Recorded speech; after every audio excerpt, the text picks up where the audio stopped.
సైదాపురం మండలంలో 2024-25 ఆర్థిక సంవత్సరానికి సంబంధించిన ఉపాధి హామీ పథకం పనులపై సామాజిక తనిఖీ ప్రజా వేదికను జిల్లా గ్రామీణ అభివృద్ధి సంస్థ ప్రాజెక్టు డైరెక్టర్ గంగా భవాని ఆధ్వర్యంలోని నిర్వహించారు. సైదాపురంలోని స్థానిక మండల పరిషత్ కార్యాలయ ఆవరణలో సామాజిక తనిఖీ ప్రజావేదిక శనివారం ఏర్పాటు చేశారు. స్థానిక మండల పరిషత్ కార్యాలయ ఆవరణలో చేపట్టిన సామాజిక తనిఖీ ప్రజావేదికలో మండలంలోని వివిధ శాఖల్లో చేపట్టిన అభివృద్ధి పనులకు సంబంధించిన పూర్తి నివేదికను సిద్ధం చేసి ఈ కార్యక్రమంలో వివరించారు. అనంతరం పనుల నాణ్యత, నిధుల వినియోగం, కార్మికులకు చెల్లింపులు వంటి అంశాలపై చర్చించారు. ఈ సందర్భంగా మండలంలో పీడీ గంగా భవానీ మాట్లాడుతూ మండలంలో 2024-25 ఆర్థిక సంవత్సరానికి ఉపాధి హామీ వివిధ పనుల్లో 9,77,00,000 రూపాయల పనులు జరిగాయని, దానిలో 18 లక్షల రూపాయల అవినీతి జరిగినట్లు గుర్తించామని ఆమె తెలిపారు. ఈ కార్యక్రమంలో జిల్లా అధికారులు మరియు మండల అధికారులు పాల్గొన్నారు.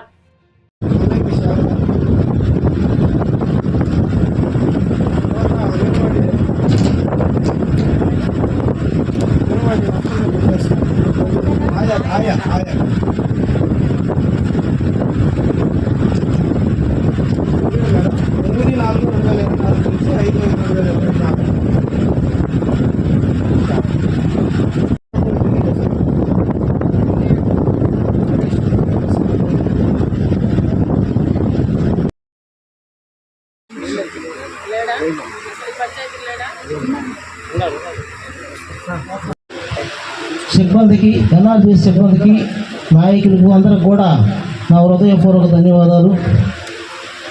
ఈరోజు వాస్తవంగా ప్రజావేదిక అంటే ప్రజలతో కలిసి చేసేది ప్రజావేదిక. ఇక్కడ మాత్రం ప్రజలు ఎవరో కనిపించడం లేదు.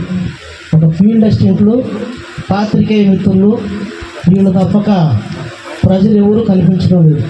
బహుశా ఇది నా సర్వీస్లో ఇది లాస్ట్ మీటింగ్ అనుకుంటాను. ఎక్కడా కూడా ప్రజలను ఎవరు కనబడకుండా ప్రజావేదిక నిర్వహించడం చాలా విచిత్రంగా కూడా ఉంది. ఎందుకంటే ప్రజలతో కలిసి ప్రజావేదిక నిర్వహించాలి. ఎక్కడ కూడా ఇక్కడ ఫీల్డ్ అసిస్టెంట్తో కలిసి ప్రజావేదిక నిర్వహించడం అనేది చాలా కారణంగా కూడా ఉంది.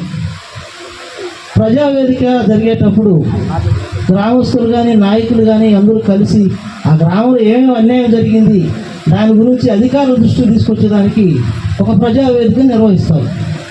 అలాంటి ప్రజావేదికని ఈరోజు ఒక ఫీల్డ్ అసిస్టెంట్తో కలిసి నిర్వహించుకోవడం అనేది చాలా దారుణం. ఎక్కడ కూడా గ్రామ సభలో ఒక నాయకుడిని కానీ ఇన్వాల్వ్ చేసినట్టు కానీ, ఆ నాయకుల ఆధ్వర్యంలో గ్రామసభ నిర్వహించినట్టు కానీ ఎక్కడా కూడా జరగలేదు. మేడం గారి దృష్టికి ఇదే నేను చెప్పేది. మేడం గారు మీరు కూడా ఒకసారి ఆలోచించండి. గ్రామ సభలో ఒక్క నాయకుడిని పిలిచినట్టు దాఖలైతే ఎక్కడా లేదు. అదొకటి. 19 మంది ఫీల్డ్ అసిస్టెంట్కి ఒక నెల దాకా వాళ్ళ దగ్గర పని చేయించుకొని, ఒక సంవత్సరం అంతా పని చేయించుకొని వాళ్ళకి ఇంతవరకు శాలరీ ఇవ్వకపోతే ఆ గ్రామాల్లో ఎన్ఆర్జీఎస్ వర్కులు ఏ విధంగా జరుగుతాయి, ఎట్లా చేస్తారు? అందువల్ల వాళ్ళు ఫీల్డ్ అసిస్టెంట్ జీతాలు ఇన్న దానివల్ల వాళ్ళు పని చేయడం మానేశారు. ఆ టీఏలు ఎంతమంది, ఒక 4-5 మంది ఉంటారు. ఆ 5 మంది 31 పంచాయతీలను కవర్ చేయాలంటే చేయలేకపోతున్నారు. ఏదో మేట్ని పెట్టుకుంటారు, వాళ్ళు ఇష్టం వచ్చినట్టు చేసుకుంటున్నారు, ఏదో జరుగుతుంది తప్ప ఇక్కడ వాస్తవాలు అయితే 31 పంచాయతీలు ఉంటే 11 మందికి ఎంతమందికి శాలరీ వస్తుంది. మిగతా 19 మందికి రూపాయి కూడా ఈయన దానివల్ల 1.5 సంవత్సరం వాళ్ళ దగ్గర ఎట్టి చాకరీ చేయించుకొని వాళ్ళకి ఇంతవరకు ఇవ్వలేదు. ఇవ్వడం దానివల్ల వాళ్ళు రాలేకపోతున్నారు. అందుకని మేడం గారి దృష్టి కూడా తీసుకొచ్చింది, నా ద్వారా కూడా తీసుకొచ్చేది ఏంటంటే, నేను రేపు జడ్పీ మీటింగ్లో కూడా ఇదే చెప్తాను. నేను సూరి ఇంతవరకు వాళ్ళు 1.5 సంవత్సరం నుంచి వాళ్ళు జీతాలు రాలేదంటే ఆ ఫీల్డ్ అసిస్టెంట్ పరిస్థితి ఏంటి? వాళ్ళు ఏదో కూలికి పోతే మాకు కూలి డబ్బులు ఏమో వస్తాయి కదా, ఇట్లా చేసిన దానివల్ల మాకు ఏమో ఆదాయం, మేము ఎందుకు చేయించాలని నా దగ్గర కూడా చాలా తూలు చెప్పారు. కానీ నేను అధికారుల దృష్టికి తీసుకెళ్తానని చెప్పి వాళ్ళకి హామీ ఇచ్చాను. ఈరోజు ప్రజావేదిక జరుగుతుంది కాబట్టి ఈ ప్రజావేదికలో కూడా నేను చెప్పడం జరుగుతుంది. ఒక చూరి మీరు ఆలోచించండి. ఎప్పుడు గత 5 సంవత్సరాల నుంచి ప్రజావేదిక జరిగితే ప్రజలకి, అధికారులకి మధ్య జరుగుతుండేది. ఏదైనా సమస్యలు ఉంటే గ్రామస్తులు మా గ్రామంలో ఇట్లా జరిగింది, ఇది చేయలేదు అని చెప్పేవాళ్ళు ఉండేవాళ్ళు. కానీ ఇప్పుడు మాత్రం ఎవరు చెప్పేదానికి అవకాశమే లేదు. ఏ గ్రామస్తుడు రాలేదు. వాళ్ళ పార్టీ వాళ్ళు ఫీల్డేషన్కి పిలుస్తున్నారు, ఫీల్డేషన్కి చెప్తే చెప్తున్నారు, లేకపోతే చదువుతున్నారు, వినిపిస్తున్నారు, అయిపోయింది ఇంకో పంచాయతీ తీసుకున్నారు. ప్రజావేదిక సాయంకాలం వరకు అయ్యింది. అలాంటిది ఇప్పుడు దగ్గర దాకా 3 అయిపోయినాయి. ఇంక చదువుకుంటా వెళ్ళిపోవడమే కదా, ఇంకేం పని ఉండదు. హోదాలు ఏం జరగవు. మన సమస్యలు చెప్పుకోవడానికి ఎవరు రాలేదు. ఎందుకు రాలేదంటే వాళ్ళకి తెలియదు. గ్రామస్తులకి ఊడికి చెప్పలేదు.